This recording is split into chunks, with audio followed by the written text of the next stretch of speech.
Le récit de la Passion a déjà été annoncé 600 ans avant Jésus-Christ.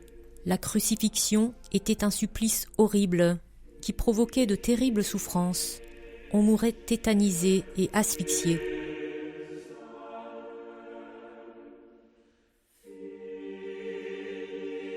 Je me représente Jésus, agonisant au milieu des gens qui passent, qui se moquent, objet de la méchanceté et de la bêtise humaine. Ayant fini sur la croix, des gens le considéraient comme puni, abandonné par Dieu et humilié. Mais la fin du récit précise, il s'est livré lui-même à la mort. Retenons aujourd'hui les 7 dernières paroles de Jésus sur la croix. Père, pardonne-leur, car ils ne savent pas ce qu'ils font.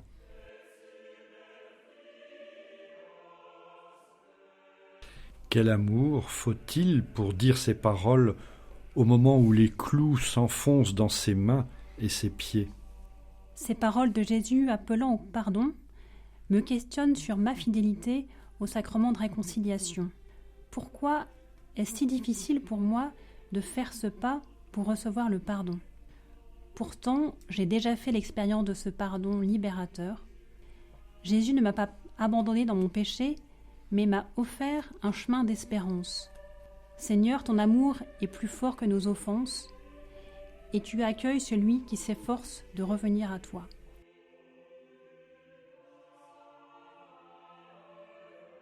Aujourd'hui, avec moi, tu seras dans le paradis.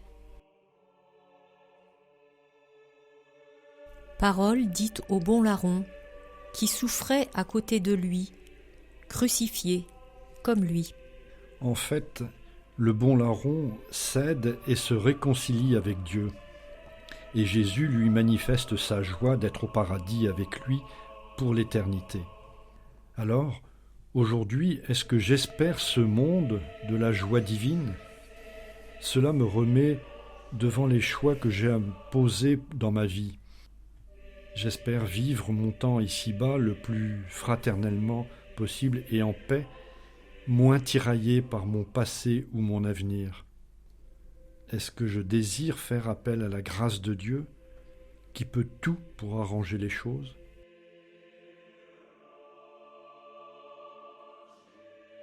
Femme, voici ton fils. Dans une attention dernière, Jésus, jusqu'à l'extrême, prend soin des siens. J'ai rencontré au cours d'une formation une personne en grande détresse. Elle portait en elle une trop grande souffrance et avait perdu le goût de vivre. Mon cœur s'est un jour alerté de son absence. Elle avait été hospitalisée. Je suis allée la voir régulièrement. Je ne pouvais pas faire grand-chose au sujet de la souffrance qui l'étouffait. Mais elle était apaisée, le temps de ma présence, et parlait de sa souffrance. Seigneur, je te confie toutes celles et tous ceux qui perdent le goût de vivre. Ouvre nos cœurs à leur détresse. Éveille en nous le désir de prendre soin avec délicatesse et donne à tous de goûter à ta paix.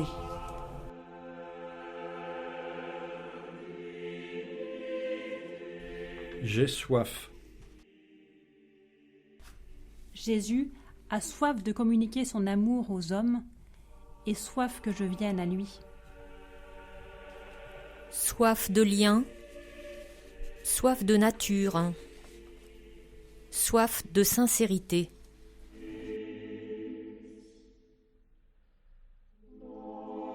Tout est accompli. Toute la mission confiée par le Père à Jésus a été accomplie.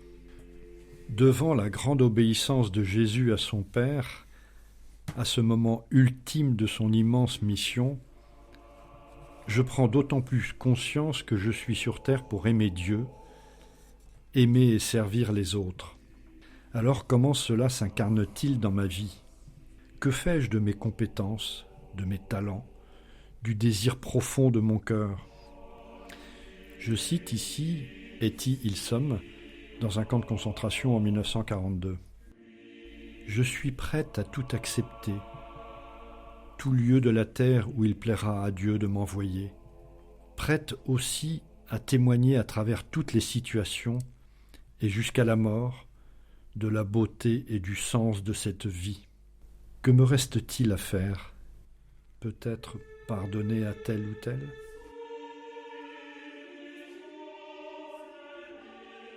Mon Dieu, pourquoi m'as-tu abandonné? » Entendons Jésus crier vers son Père, assumant tous les cris humains et inhumains des hommes. Écoutons ce cri jaillir du cœur du Christ en croix. 2 mois plus tôt, Jacques avait fêté son anniversaire.